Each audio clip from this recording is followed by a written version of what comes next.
So the first thing that I want to know, and I think a lot of Colts fans want to know, how would you handle the situation that the Colts are currently in with the retirement of Andrew Luck and potentially needing a quarterback moving forward? Well, I mean, you handle it like every other situation. Every year in the NFL, there are myriad problems that you have to deal with, especially at this time of year. So, you prioritize what you think needs to be dealt with first, and then you start to formulate plans. You talk inside the organization, get an evaluation of Jacoby, evaluate how you can improve every position. I think there's a lot of work to be done at different positions, not just quarterback. That's the one everybody focuses on. But having said that, this is a really good team. So, it doesn't have to be overhauled and built from the ground up. And you got in Chris and Frank, two people who know how to do it. So they'll prioritize. They'll take a look at the marketplace. They'll take a look at their cap situation. They'll take a look at who needs to be re-signed. They'll prioritize what their needs are, and attack it accordingly.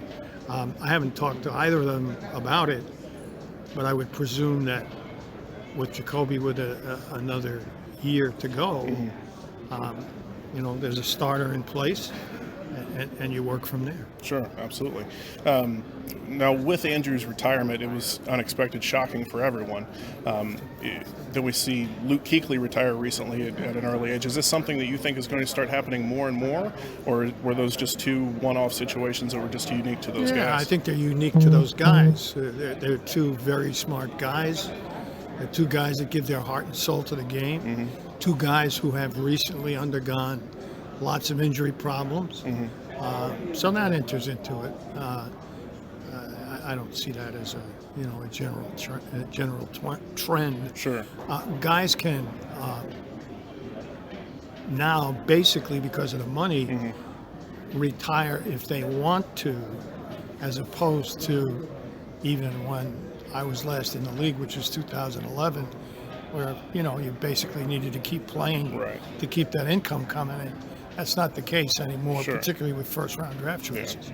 So it's anomalous. Is that why you think Luck retired? I mean, obviously the injuries wore on him. Oh, no, what he told you is absolutely true. Sure. But understand that he's financially secure, as opposed to a player 15 years ago who in the same position who would not have been financially secure. Sure, absolutely. All right, well, with the 13th pick, do you think that there will be anyone available at the quarterback position? Obviously, other positions there would be, but do you think that there would be anyone available who you, if you were the general manager, would select? It's too early to tell. Sure. You got to go through the process. This is the beginning of the process. I saw a billboard today that says the draft begins here. Sure, absolutely. That's where this is the beginning of the process. So you go through the whole process, and then by the time you hit second week in April, then you're able to say, okay, here's the likelihood of who may be there when we pick, and here's what we might want to do to go up, here's what we might want to do to go down. But it's way too early to tell that. Mr. Polian, thank you very much. And hey, thank you for almost every great sports memory of my childhood. I appreciate it. My pleasure. Thank you.